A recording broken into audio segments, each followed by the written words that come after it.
Hi friends, నేను మీ Jafar. Welcome back to Jafar education. డిఎస్సికి సంబంధించినటువంటి కొన్ని ముఖ్యమైన అప్డేట్స్ ఉన్నాయి. వాటిని మనం వన్ బై వన్ క్లియర్గా తెలుసుకుందాం మిత్రమా.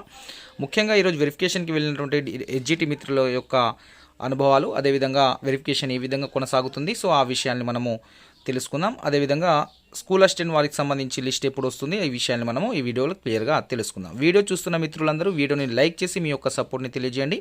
ప్రతి ఒక్క జిల్లాకు సంబంధించినటువంటి 1:3 లిస్ట్ అనేది మన యొక్క వాట్సాప్ గ్రూప్లో అందించబడుతున్నాయి.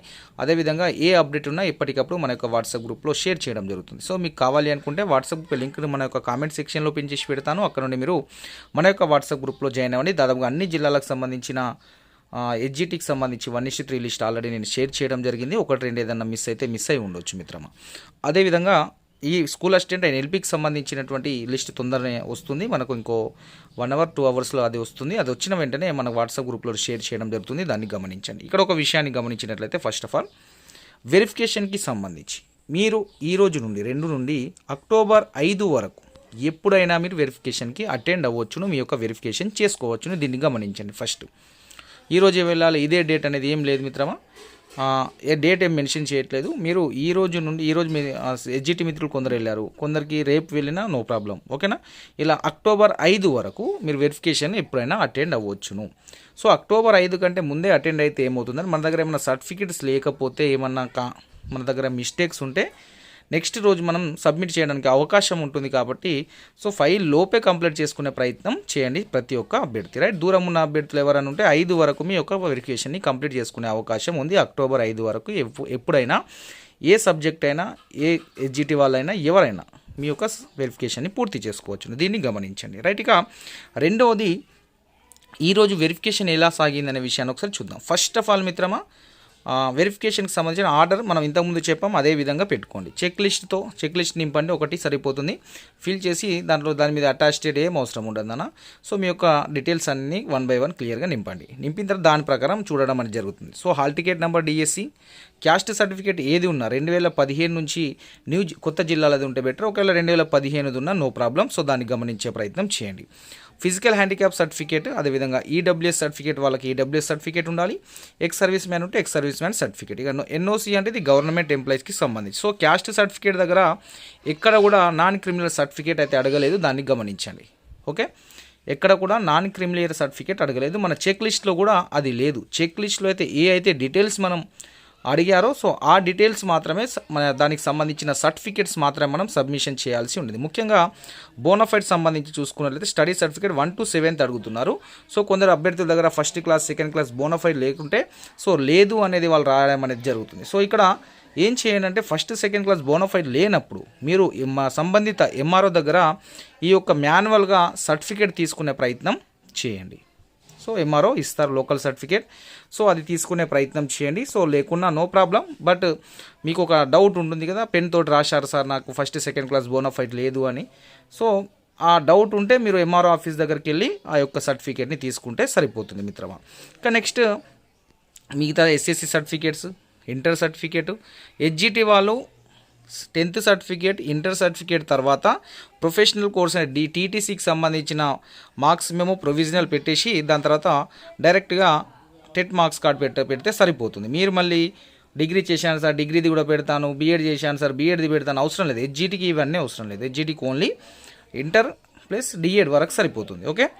నెక్స్ట్ స్కూల్ అసిస్టెంట్ వాళ్ళు ఎవరున్నా బీఎడ్, దాని తర్వాత గ్రాడ్యుయేషన్, తర్వాత బీఎడ్ తర్వాత ఎల్పీ వాళ్ళు ఎవరైనా ఉంటే, సో గ్రాడ్యుయేషన్తో బీఎడ్తో పాటు మీకు పీజీ కూడా అవసరం ఉన్న వాళ్ళు ఎవరైనా ఉంటే, సో డిగ్రీలో తెలుగు లేక డిగ్రీలో సబ్జెక్ట్ లేకుండా మనం బీఎడ్ ఒక సబ్జెక్ట్ మెథడ్ చదివినప్పుడు తప్పకుండా పీజీలో కూడా ఆ సబ్జెక్ట్ ఎంఏ తెలుగు అనేది చేయాల్సి ఉంటుంది. సో ఆ విధంగా మీ యొక్క సర్టిఫికేట్స్ని ఉంచుకోండి. నెక్స్ట్ ఇక ఆధార్ కార్డు, అదేవిధంగా DSC rank card. So Aadhaar కార్డుకి సంబంధించి విషయం చూసుకున్నట్లయితే, మీ ఆధార్ కార్డులో కొందరు అడ్రస్ వేరు ఉండొచ్చు. సో నో ప్రాబ్లం మిత్రమా, మీ యొక్క సర్టిఫికేట్స్ కరెక్ట్ ఉంటే సరిపోతుంది. ఆధార్ కార్డు అడ్రస్ ఎలా ఉన్నా మీకు ఎలాంటి ఇబ్బంది అయితే ఉండే అవకాశం లేదు. దీన్ని గమనించండి. సరే, సర్టిఫికేట్ వెరిఫికేషన్ అయినాక కొన్ని జిల్లాల్లో అయితే ఈ విధంగా ఇవ్వడం అనేది జరుగుతుంది, గమనించండి, right. Acknowledgement for certificate verification and DSC 2024 అని మీకు ఈ విధంగా వారు సంతకం చేసి ఇవ్వడం అనేది జరుగుతుంది, గమనించండి కొన్ని జిల్లాలలో, రైట్. ఇది వెరిఫికేషన్ అయిన తర్వాత మీకు ఇస్తున్నటువంటి సర్టిఫికేట్ నాన్న. సో ఇది అందరికీ ఇస్తున్నారా అంటే కొన్ని జిల్లాల్లో ఇస్తున్నారు, కొన్ని జిల్లాల్లో ఇవ్వట్లేదు. సో ఈ విధంగా అయితే కంప్లీట్ అయిన తర్వాత కొందరికి కొన్ని జిల్లాల్లో ఇవ్వడం జరుగుతుంది.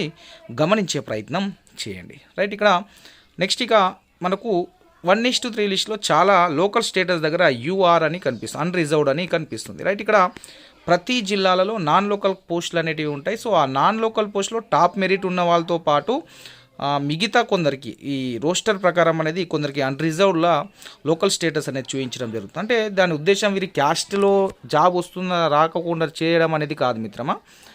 మీరు క్యాస్ట్లో జాబ్ వస్తే క్యాస్ట్లో ఇస్తారు. ఇక్కడ ఒక విషయాన్ని గమనించారు. ఫర్ ఎగ్జాంపుల్ అన్రిజర్వ్లో ఒక 5 పోస్టులు ఉన్నాయనుకోండి, ఎంతమందిని సెలెక్ట్ చేయాలి? ఇక్కడ 15 మెంబర్స్ని సెలెక్ట్ చేయాల్సి ఉంటుంది.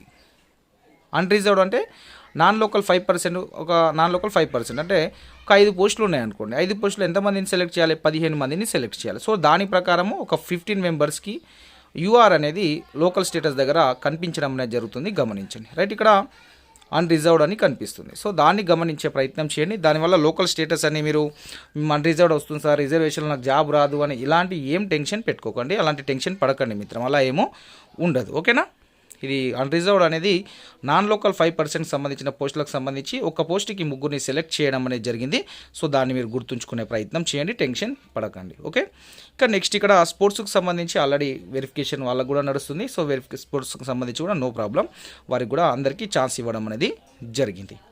రైట్, ఇక school assistant and LP and PTM మిత్రులకు మెసేజ్లు రావడం అనేది స్టార్ట్ అయింది. సో స్కూల్ అసిస్టెంట్, ఎల్పి, పీటీలకు సంబంధించి మెసేజ్లు ఆల్రెడీ వస్తున్నాయి. సో దానికి సంబంధించినటువంటి ఆ లిస్ట్ అనేది ఇంకా వెబ్సైట్లో అందుబాటులో రాలేదు. వచ్చిన వెంటనే మన యొక్క వాట్సాప్ గ్రూప్లో నేను స్కూల్ అసిస్టెంట్, ఎల్పి అండ్ పీటీకి సంబంధించినటువంటి అన్ని పీడిఎఫ్లు మన జిల్లాల వారీగా పెట్టడం అనేది జరుగుతుంది. రైట్, ఇక్కడ ఒక విషయం ఏంటి, నాన్ క్రిమిలియర్ అనేది అడగడం లేదు అనేది గమనించండి సర్టిఫికేట్ వెరిఫికేషన్లో.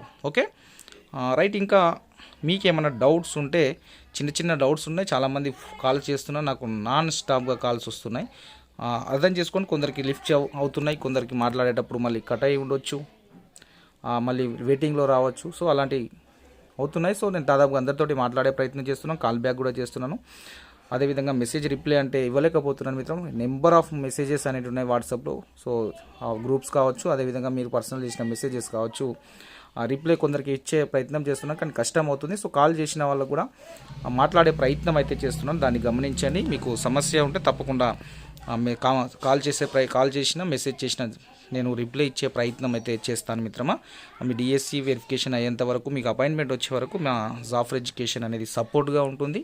మీరు ఎలాంటి టెన్షన్ పడకండి మిత్రమా. ఓకే, మీకు ఏ డౌట్స్ వచ్చినా నాకు కాల్ చేయొచ్చు, లేదా మెసేజ్ చేస్తే మాత్రం ఇబ్బంది ఉంది రిప్లై ఇవ్వడానికి. నాకు కాల్ చేస్తే నేను చూసి మళ్ళీ కాల్ బ్యాక్ చేసే అవకాశం ఉంది. ఈ మెసేజ్ వల్ల, ఎక్కువ కాల్స్ వల్ల ఫోన్ కూడా హ్యాంగ్ అయిపోయింది, పని చేయట్లేదు. సో దాన్ని అర్థం చేసుకొని మెసేజ్ కంటే కాల్ చేస్తే నేను చూసి మళ్ళీ మీకు రీకాల్ చేసే అవకాశం ఉంటుంది, కాల్ బ్యాక్ చేసే అవకాశం ఉంటుంది. కాబట్టి మీరు దాన్ని మీరు గమనించే ప్రయత్నం చేయండి మిత్రమా. రైట్, ఇంకే అప్డేట్స్ ఉన్నా మేము అందించే ప్రయత్నం చేస్తాము. స్కూల్ అసిస్టెంట్ వాళ్ళకి ఈరోజు లిస్టులు అనేటివి వస్తాయి. Thank you so much.